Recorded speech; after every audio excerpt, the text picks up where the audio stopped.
Baiklah Bapak-bapak dan Ibu-ibu semuanya, sekarang kita akan mendiskusikan tentang kelebihan dan kekurangan aneka pinjaman dari flipchart 62B yang ada di samping saya ini. Ya, coba perhatikan ya Pak, Bu, flipchart yang ada di samping saya ini. Ya, di sini jadi tempat meminjam itu ada yang namanya bank, ada yang namanya koperasi simpan pinjam, terus ada yang namanya kelompok simpan pinjam. Kelompok simpan pinjam itu seperti apa? PKK, arisan, kelompok PKH, dan lain-lain. Dan juga bisa bersumber dari saudara ataupun kerabat dekat. Dan yang terakhir rentenir. Rentenir seperti apa?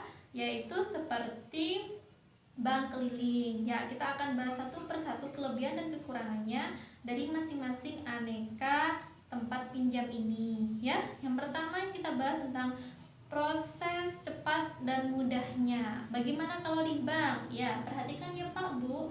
Bank, kalau di bank ternyata rumit Pak, Bu. Karena apa? Karena di sini kita perlu mengisi formulir, melampirkan dokumen-dokumen, dan proses penilaiannya lebih ketat. Kita bandingkan dengan koperasi tempat pinjam. Bagaimana? Di sini di koperasi tempat pinjam cenderung rumit juga ya, hampir sama dengan bank, yaitu dengan mengisi formulir, melampirkan dokumen. Ya, terus kita bandingkan dengan tempat pinjam yang bersumber dari kelompok simpan pinjam seperti kelompok arisan, PKK, PKH, dan lain sebagainya. Bagaimana kalau di sini rumit apa mudah? Ya, mudah ya, selama uang kas tersedia. Selanjutnya tempat pinjam dari saudara ataupun kerabat dekat. Bagaimana proses meminjamnya? Ya, mudah, ya mudah. Tapi belum tentu mau meminjamkan ya Pak, Bu. Terus yang terakhir dari rentenir. Bagaimana kalau rentenir proses untuk meminjamnya? Mudah ya. Kalau rentenir lebih mudah dari bank dan lain sebagainya. Terus yang akan kita bahas yang selanjutnya tentang jaminannya, Bu. Perlu jaminan tidak? Ya. Di sini bank. Kalau bank bagaimana Pak, Bu? Perlu ya? Perlu. Umumnya seperti tanah, rumah, dan kendaraan bermotor. Terus kalau koperasi simpan pinjam, gimana? Perlu jaminan tidak? Perlu ya. Bersama dengan bank, yaitu seperti umumnya tanah, rumah, dan kendaraan bermotor. Ya, selanjutnya kelompok simpan pinjam, arisan, PKK ataupun kelompok PKH. Bagaimana? Perlu tidak? Perlu ya. Perlu punya simpanan di kelompok tersebut. Ya, selanjutnya dari saudara ataupun kerabat dekat. Bagaimana? Ada jaminannya tidak Pak, Bu? Tidak. Ya, kalau di saudara tidak ada. Selanjutnya kita pinjam dari rentenir, ada jaminannya tidak? Tidak juga, kecuali kalau pinjaman itu banyak. Oke, selanjutnya yang akan kita bahas yaitu tentang ada batas maksimal pinjamannya tidak? Ya Pak, Bu. Bank, bagaimana? Ada tidak? Ya, ada ya Bu. Tergantung nilai pinjaman yang diberikan. Koperasi simpan pinjam? Ya, ada. Tergantung ketentuan yang berlaku. Kelompok simpan pinjam PKK arisan? Ya, tergantung kesepakatan kelompok dan umumnya 2 kali jumlah simpanan. Saudara ataupun kerabat dekat? Ya, tergantung kemampuan pemberi utang. Dan yang terakhir dari rentenir gimana? Tidak ada ya. Baik, selanjutnya yang akan kita bahas tentang periode ataupun cara pengembalian bisa disesuaikan tidak. Ya, yang pertama dari bank. Gimana kalau bank? Tidak ya Bu. Harus sesuai ketentuan. Tidak bisa disesuaikan. Kalau koperasi simpan pinjam?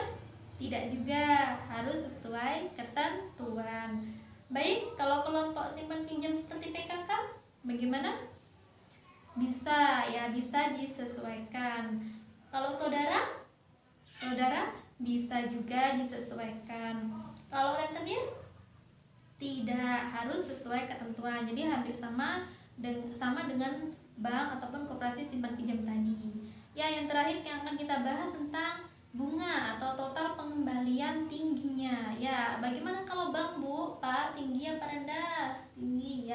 Kalau bank cenderung tinggi ya, karena sesuai bunga yang ditetapkan oleh Bank Indonesia. Ya, kalau koperasi simpan pinjam tinggi ya, tinggi juga. Ternyata tinggi ya, Bu. Ya, selanjutnya kalau kelompok simpan pinjam seperti PKK, arisan cenderung rendah ya, cenderung rendah, tidak setinggi bank ataupun koperasi simpan pinjam. Ya, kalau saudara ternyata cenderung rendah, bahkan tidak ada bunganya. Ya, kalau yang terakhir yaitu dari rentenir, Bu, seperti bank keliling, bagaimana bunganya? Sangat tinggi, Bu. Ya, bahkan kita takut kalau kita tidak mampu untuk mengembalikannya. Ya, jadi dapat disimpulkan bahwasanya setiap tempat peminjam itu mempunyai kelebihan dan kekurangan masing-masing ya Pak Bu, sehingga kita perlu membandingkan dan memilih tempat pinjam sesuai dengan kebutuhan kita. Baiklah, sekarang saya akan memutar film 2C tentang berhutang harus direncanakan dengan matang ya. Selamat menyaksikan.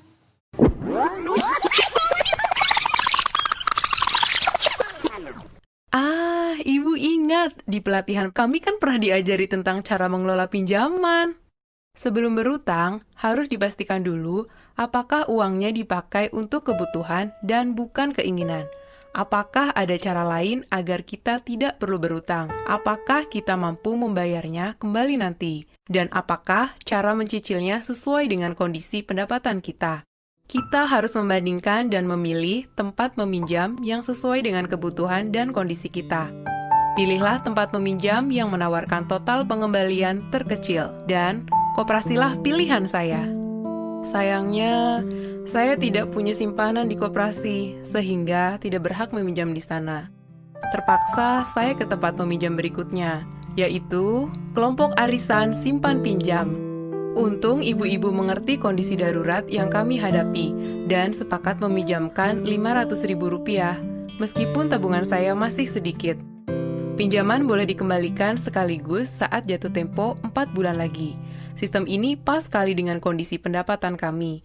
4 bulan lagi, Pak Rusli ada kerjaan borongan dan saya bisa ngeburu karena musim panen. Kejadian ini menyadarkan kami bahwa seharusnya kami berdua sudah membiasakan menabung secara rutin sejak dulu. Terbukti bahwa menabung itu sangat penting untuk berjaga-jaga. Baik Pak Bu, bagaimana inti dari cerita film 2C tadi? Ya, ada yang mau menjawab? Silakan Pak. Oke, mungkin lainnya? Bu, silakan. Ya, terima kasih atas masing-masing jawabannya ataupun pendapatnya, semuanya luar biasa. Ya Pak, Bu, jadi inti dari film 2C yang barusan kita saksikan itu bagaimana Ibu Lili mengatasi masalah keuangannya, yaitu dengan cara pinjam dengan rencana matang akan membantu permasalahan keuangan ataupun menyelesaikan masalah keuangan. Namun akan lebih baik jika kita selalu memiliki tabungan untuk berjaga-jaga. Jadi penting ya Pak Bu, kita memiliki tabungan itu ya, untuk apa? Untuk berjaga-jaga. Bagaimana? Paham tentang materi yang saya sampaikan? Ya, bisa dipahami ya Pak Bu? Oke, bisa dipahami. Terima kasih.